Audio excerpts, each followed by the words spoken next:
The Chicago Bulls are taking on the Miami Heat today. Can the Bulls get a win and get back in the win column after dropping 2 straight? We're going to talk about it all and more right after this.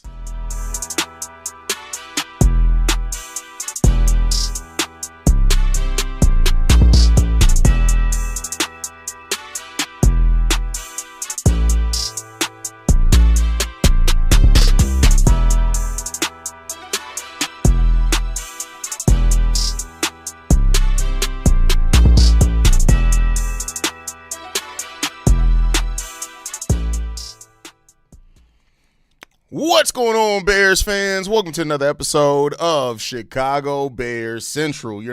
Chicago Bulls Central. What the fuck am I thinking about? Chicago Bulls Central. Welcome to another episode. The Bulls are taking on the Miami Heat today. I'm tired. The Bulls are taking on the Miami Heat. This is the first of 3 straight games against the Miami Heat. We play them today, and then we play them on Saturday and Sunday in a back-to-back. And this is an opponent that has had our number for the better part of years. Every time we get kicked out of the play-in tournament, it's because of them. So we're going to see what happens, man, here with the Chicago Bears today. Hopefully they're ready, they're prepared. No Tyler Hero, no Davion Mitchell, no Josh Giddey for the Chicago Bulls. Yuki Karamora has been activated in that case for the Chicago Bulls. But a big test here. Big test here for the Chicago Bulls and what they're going to do against this Miami Heat team. We'll see if they're ready and prepared. It just comes down to being locked in for this Bulls team. That is the end-all, be-all. Are they locked in or are they not locked in? That's what it comes down to. If they can take care of business, they'll take care of it, man.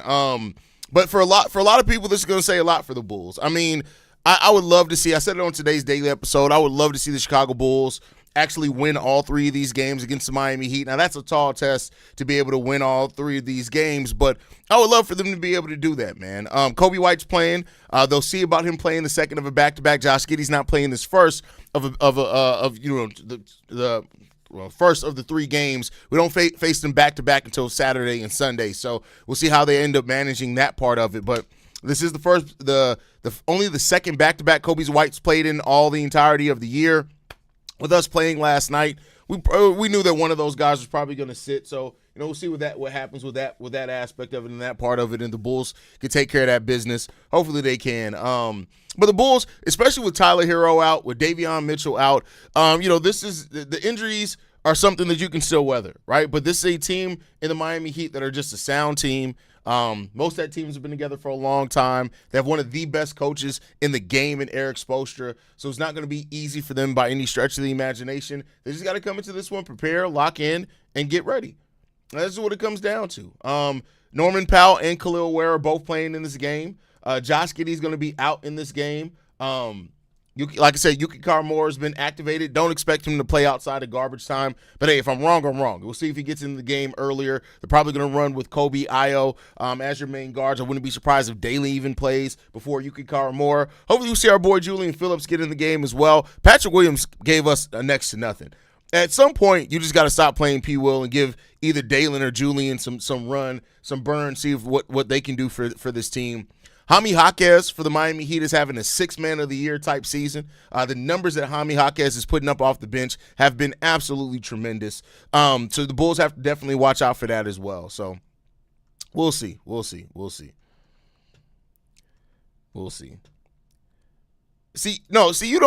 still fucking up. That has nothing to do with memorization. That has nothing to do with that. Like, you're still fucking up. You try to make a joke and you can't even do that right, Shay. Don't be trying to put nobody on the level of your fuck-ups, bro, because you and the English language have been in a battle, bro. Y'all motherfuckers is like fucking Thor and Loki. Y'all destined to do that forever. You and the English language do not get along.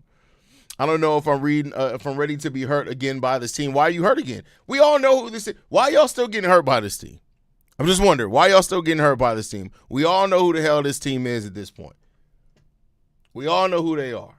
There should be no shocks, no surprise when the Chicago Bulls do whatever the fuck they do.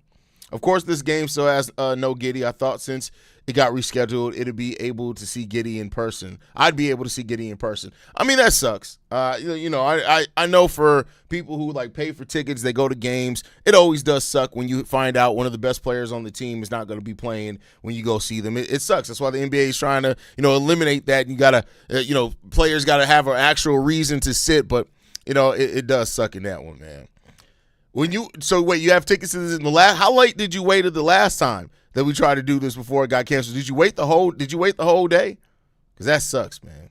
That sucks. This is our playoffs. Let's fucking go. No, playoffs are the playoffs. I'm not getting bailed out. Bailing them out. The Bulls got to actually get into the playoffs. Giddey's out. Yes, we talked about that. Good evening, Hayes. Good evening, everybody. Shout out to Archangel in the building.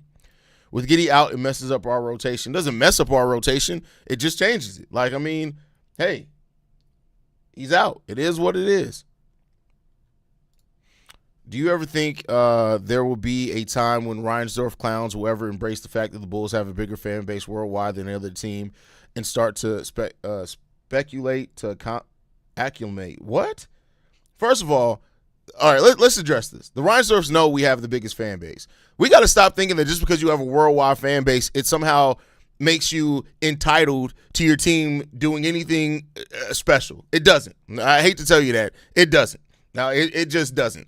The Lakers are a different breed because they're the Lakers. Even the New York Knicks, how long was their stretch without winning a playoff series? Longer than the Bulls are currently in. So, like, it happens. Like, that's just sports. Like, nobody's entitled to anything because of the size of your fan base. Yes, the Bulls have a worldwide fan base. Guess what? The NBA is worldwide at this point. The Mavericks have a worldwide fan base. Look at what they did. Everybody has a worldwide fan base. The Bulls fan base is huge.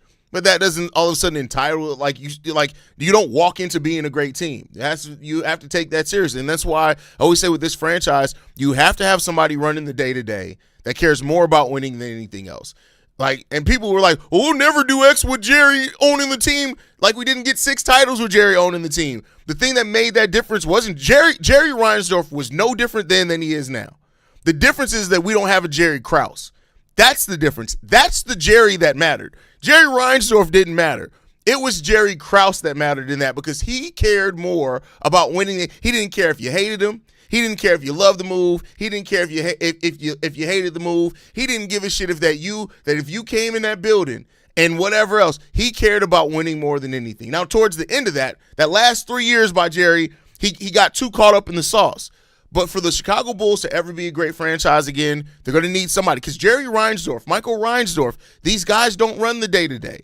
Now, the people have this concept that ownership is sitting there like, nope, you can't sign this guy. Oh, that contract's too much. That's not what the Reinsdorfs do. All the Reinsdorfs say is don't pay the luxury tax. If AK wanted to pay $90 million to Coby White and figure out the rest of the roster with minimal contracts, the Reinsdorfs would be like, okay, all right. That's what they care about. So until we have somebody running the day-to-day like Jerry Krause that cared more about winning than anything else, this is what we're going to get as an organization. It's not about Jerry Reinsdorf. I get it that people – and don't get me wrong. I understand it too on the flip side. If the person who cared more about winning than anything else was the owner, the level of expectation would be different. So I do understand that. But Jerry's not here looking over AK's shoulder like, hey, don't sign that guy for that much. Don't make that trade for that much. That's not what Jerry's doing. There's a misconception in regards to that. I didn't even know the back of this hat had that.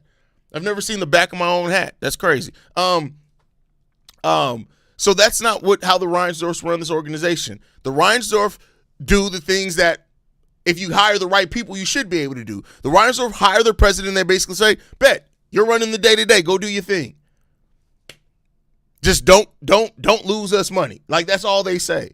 So for the Bulls to ever be a great organization, it's not going to be the Reinsdorfs that have to be different. It's going to have to be whoever has that president of basketball operations title. That person has to care more about winning than they care about anything else. More about winning than the loyalty to the players. More about caring about winning than the way that they're viewed in the city. Any of that. We don't have that. We haven't had a guy like that since Jerry Krause. We have not. And people don't forget, the Baby Bulls era, Jerry Krause was still there at the beginning of that.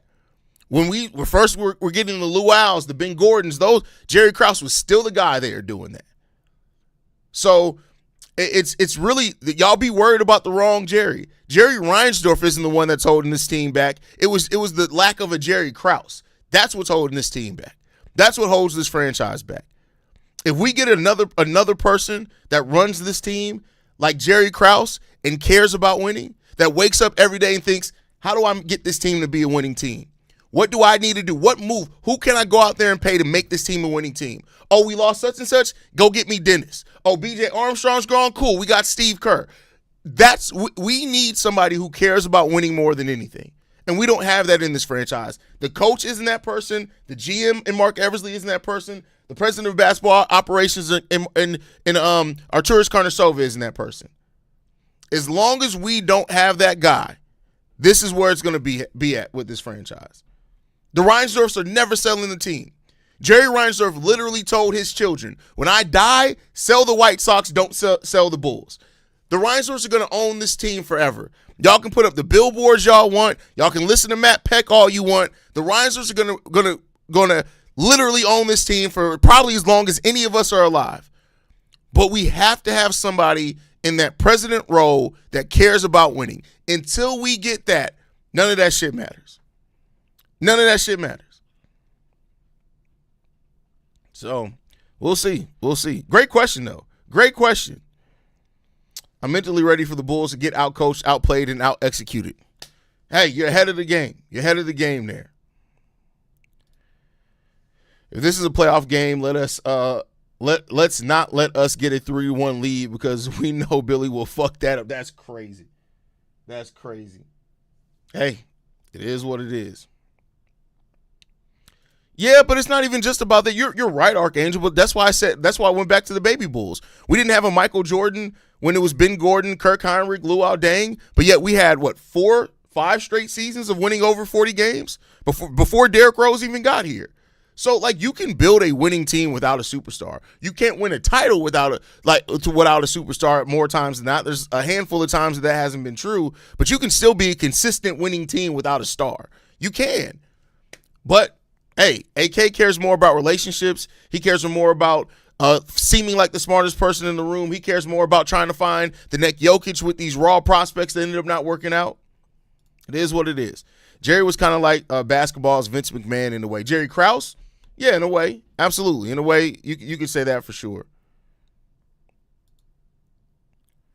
If we traded Coby for Ivy, would that be a good trade or no? I mean, listen, Ivy has tons of potential. I'll say this. Ivy's at the same place that Coby was year 3 or 4 Coby. Could he get further? Maybe, right? We'll see. I mean, it gets you a similar type player. I don't think that Ivy's the shooter that Coby can be at times. We know that Coby can be streaky, but there you go on that one. Picking up on something you were discussing last time with regards to AK's best picks, Io and Matas. Do you think AK would have had the sense to draft them if they hadn't been from Chicago? Yeah, I don't. AK has no ties to Chicago. I don't think AK drafted anybody because they're from Chicago. Personally, I know there are going to be people that disagree with that, but I don't get the sense that AK was like, oh yeah, you're from Chicago, let's get you there. I don't think so. I haven't seen anything that says that. Hayes, this may sound crazy, but I believe Billy Donovan could be that Gosh. Hold on. Sayaganubi says, Hayes, this may sound crazy, but I believe Billy Donovan could be that Gosh. When it comes to building a winning team versus coaching. He knows how to scout talent. Stop typing so fast, Shay. Stop typing so fast, bro. I mean, listen, Billy Donovan does know how to scout. I've said this before many times. If Billy Donovan is promoted from head coach to the assistant GM, because he's not going to go right to being the GM because he doesn't know shit about contracts, and part of his job is to be head of scouting, I think he'll excel in that job. I really do think he'll excel at that job. Because AK clearly likes Chicago connection. I wonder if Io Matas stood out to AK. I don't think that he really cares about a Chicago connection personally. What are our chances at Giannis? 0. The Chicago Bulls are not getting Giannis Antetokounmpo. It's not happening. Arturas can change the roster for the next 5 years all he wants, but if you're still getting the same results with different players, then it shows that one of our main diseases they refuse to get rid of. I mean, hey, I can't knock you on that one at all. The fact is that, and I talked about it on an episode a while ago. I forgot the title, or I'll say it. Billy Donovan is one of the few coaches in sports. I'm not even just talking about NBA. One of the few coaches in sports that has literally been able to stick around after having worse records in 3 years in a row. Your record getting worse 3 years in a row. We've never seen that really in sports. It's very rare. And then it's even rare for a coach to be able to have losing records for as long as Billy Donovan has had and keep their job. It's rare. I'm talking about in the history of sports. We're not even just talking NBA here. The Bulls lowering Billy Donovan makes no sense. None at all. It makes no sense. But hey, here we are. Shout out to Deanna in the building. We need to get 2 or 3 versions. We need all 3. Run it back. I need all 3 of them. But no, we're not going to get it. It is what it is. But we'll see what happens with it, man. We'll see what happens with it. Every time we count out the Bulls, they do some crazy stuff. Jerry doesn't want to pay 2 coaches. We've paid 2 coaches for almost every coach. Keep in mind, we were still paying Fred Hoiberg when we were paying Jim Boylan. We were still paying Jim Boylan the first 2 years of Billy Donovan. So we've paid 2 coaches a lot. We're still paying Tibbs for a year after we got Fred Hoiberg. So I'm not hearing that shit. I'm not hearing that. What's good, Hayes? Curious your perspective on AKME because people act like post DeMar and Zach, it's been terrible, and some are calling for Paxson to come back and run the show. I've made this very clear. Like, AK's in the stretch of making more good moves than bad moves. Like, let's just go. So let's just look at it. The Patrick Williams contract was one of the worst last moves that the AK's made since the Patrick Williams contract. The DeMar DeRozan signing trade, a good move. We got the 2 second-round picks, even though Chris Duarte didn't matter, but we got those 2 second-round picks that we used in the Zach LaVine trade. Keep in mind, for signing trades, you usually don't get much back. A signing trade is not a trade outright. People confuse those 2 things. You don't have the same leverage in a signing trade that you do in an outwardly trade because DeMar was a free agent. So that's the fact that we were able to get anything back in a signing trade for DeMar DeRozan was a solid deal. The Zach LaVine deal, we won that trade. I hate to tell y'all, we won that trade. This is the fact that we got our pick back because we wouldn't have had the 12th overall pick to draft Noah Essengay had we not did that trade. That almost alone made it worth it. On top of that, we got Trey, Kevin, and Zach Collins all back in that trade. All players that those 3 guys together have given us so much more than Zach LaVine could do individually. Then you look at the Lonzo Ball trade. We won that trade. Lonzo is unplayable in Cleveland right now. We got Isaac Okoro, and we're able to re-sign Trey Jones because we traded Lonzo. That was another good move for the Chicago Bulls. It just was. So I'm not here to gas up AK. Like, AK still made tons of terrible decisions over his time running this team, but since the Patrick Williams contract, I don't know if that was the wake-up call that AK needed. I don't know if AK looked at it and said, damn, I fucked up. We got to pay him for 4 more years? 4? Damn. I fucked up on that one. Since then, he's made pretty solid decisions. Now, we could talk about some of the ones that he missed on because, for example, you could have traded Lonzo to Memphis and got the pick that became Cedric Howard. But then again, if Lonzo goes to Memphis the rest of that year, is that pick that good still? Could be because he ended up sitting out the rest of the year. So that you didn't take that deal, which was a hurt there for sure. So what? We're talking about since the Patrick Williams trade, one bad move? Because passing up on the Memphis pick for Lonzo? Because you didn't want to take back Marcus Smart's contract? I mean, correct me if I'm wrong. What's another bad move that he's made since the P. Will signing? Because all of them have been – the Trey Jones contract is a steal. $8 million flat for Trey Jones and what he brings to this team? Great contract there. Great contract. Drafting Matas, a hit. Drafting Noah Essengay, we got to see. He hasn't played on the basketball court yet, but I'm not gonna count that as an L yet because again, drafting is not just about the right now; it's about the long term. And I do think Noah Essengay is going to turn into a pretty solid 2-way player for this Bulls team. So I'm not going to count that as an L yet, but a possible. So we got one bad move on pass on the trade and a possible. Everything else has been good, unless I'm missing something. So yeah, AK's had a nice little stretch here. You gotta see what's gonna happen. Lee Travis says, bro, why do you guys doubt that we get players? LOL. I remember I said we would get DeMar 6 months before we got him. And people said it wasn't. Well, first of all, DeMar is a lot different than trading for Giannis. Nobody else wanted DeMar. Congrats. You got it right that we were going to sign DeMar DeRozan in a free agency where nobody wanted his ass. DeMar basically said, hey, LA, can I go to you? No. Clippers, can I go to you? No. Golden State, can I go to you? Fuck no. And he was like, oh, the Bulls are calling? Congrats. You got that one right. But when's the last time the Bulls traded for a player of the caliber of Giannis Antetokounmpo? Come on, I'll wait for it. They don't. They don't do it. We're not getting Giannis Antetokounmpo.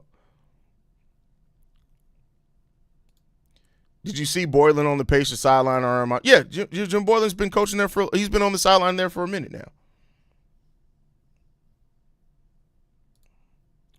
I said this too. If they like Billy Donovan so much, fine. If they want to keep Billy Donovan in Chicago, fine. But he seems like a likable guy. But why not give him the Brad Stevens role like he did? Well, the difference is Brad Stevens was a damn good coach, and he earned that, right? But I don't think you just give that. Like, you got to keep in mind, Billy has to want to move away from coaching, and I don't think that Billy Donovan's at the place yet where he's ready to move away from coaching. I still think he wants to. I still think he wants to coach right now. So that's the thing too. Like. He has to want to say, all right, bet I'm done coaching, I'm moving to the front office. I don't think Billy's there yet, personally. Maybe I'm wrong, but I don't think Billy's there yet. Hello, Hayes. Not going to lie. I have to be honest. I feel like we're going 1-3 against. So you feel like we're going to go, overall on the season? Because we're only playing them 3 games. So you talking about overall on the season? I mean, hey, I can't blame you for how you feel, bro. Did you see the Celtics turn down Vooch in the first for Anthony Simons? If that was real, I feel like the Bulls would be happy to swap players without the pick. I mean, they're going to want they don't need a center like Vooch. They need more of the center that's more defensive-minded. That's what they need. I agree. AK has more hits than misses post Zach and DeMar. People forget this AK first job is lead executive role. In Denver, he was assistant GM, but he did get promoted to GM before he left. He was the actual GM before we hired him. I think he had been in the GM role 2 years before we hired him as the president of basketball operations. So. Last thing about Billy I want to say is, ironically, Billy doesn't want some of the players to take mid-ranges, but it was the few mid-range shots the Pacers won against us yesterday. I mean, listen, I don't understand eliminating the mid-range. I don't understand that. Oh, yeah, Rob. I mean, yeah, but I was talking about post the P. Will. P. Will signing came after those signings, so I was focused on things that happened post the P. Will signing, Rob, which is, again, Rob likes to be the well-actually guy, but don't actually listen. I personally do think it's impossible. I personally don't think it's impossible. It would just require Matas and Noah Escagay to be traded. You think AK want to? No, that's impossible. They're not going to do. Just listen. I need people to understand things. When I say things are impossible, I'm talking about in reality. I'm not saying that you can't cook up some wild. Like I said, every time somebody said, "Well, there's one of the multiverses out there." Right now, Angela Bassett is sitting on my lap, feeding me strawberries and naked grapes with her titties. That's a universe that's out there. Is that going to happen in this universe, in this reality? Fuck no, it's not going to happen. So when I say things are going to happen in reality, I don't mean that you can't cook up some wild scenario in which it probably happens. I'm just talking about the reality of it. I feel like they could give Zach Collins a foot transplant. Toe sprains must be worse than they sound. I mean, you got to think about it. For somebody that's near 7 feet and 240 pounds, you sprain your toe, that's bad. That's bad. That's pretty bad. I know, bro. I'm agreeing with you. And whatever AK can get for Collins Herter also factors in. Not really, because you're not going to get much. Expiring contracts don't have the weight that they used to. If the Bulls were going to get something crazy back for that, they would have got that. They would have gotten that already.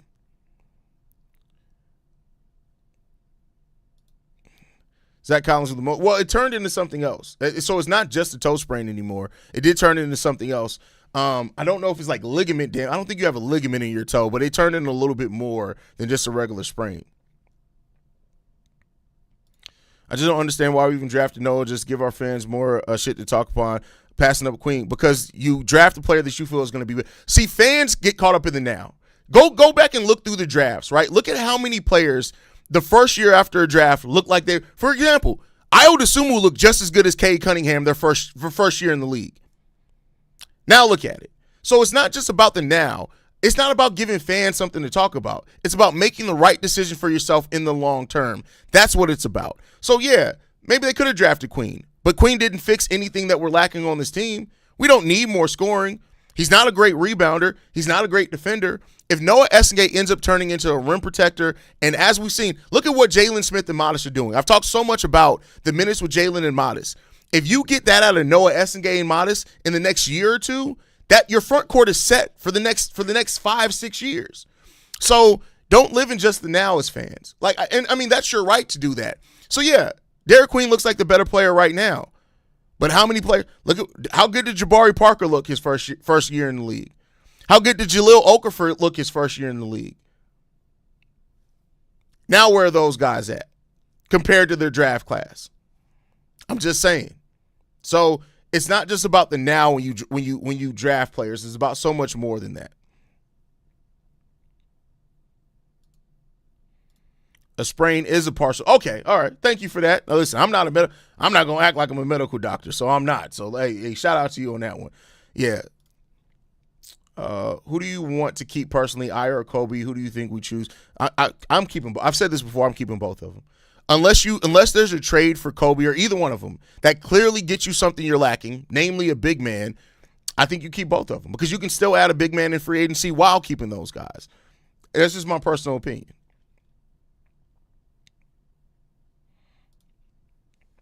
Jalen Johnson is a perfect example of a project player. He's a top 20 player right now, averaged 2 points per game as a rookie. SNK's raw tools are Smith. You don't come by often. That's what I said. I agree with you on that one. Agree with you.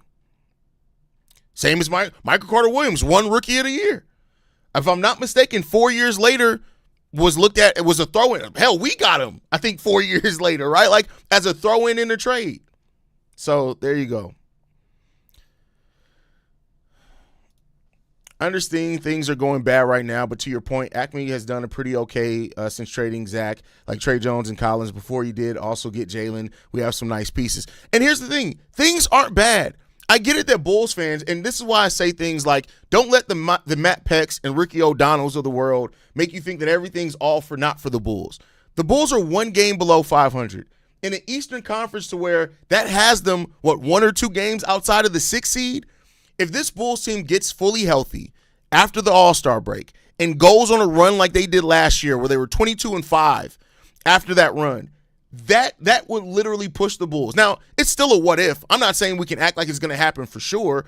It's still a huge what if, but I'm just saying the season's not done yet. Things aren't terrible like people are trying to make it out to be.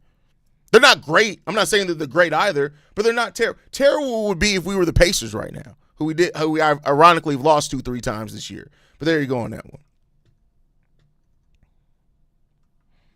But we'll see. We shall see what's going to happen, man. Shall see what's going to happen. But all right, y'all, I'm going to get ready to wrap up the pregame show, man. I appreciate you guys for tuning in. Make sure you guys are following us at Bulls Central Pod. You can send us any feedback, questions, comments, concerns, bullscentralpod@gmail.com. And lastly, if you want to leave a text message and our voicemail for the mailbag, the number to do so, 773-270-2799. We're the #1 spot for everything Chicago Bulls related. That's thanks to you, lovely and beautiful people. And like I like to end every episode, stay safe, go Bulls, see red, y'all. Peace. This has been a presentation of the Break Media.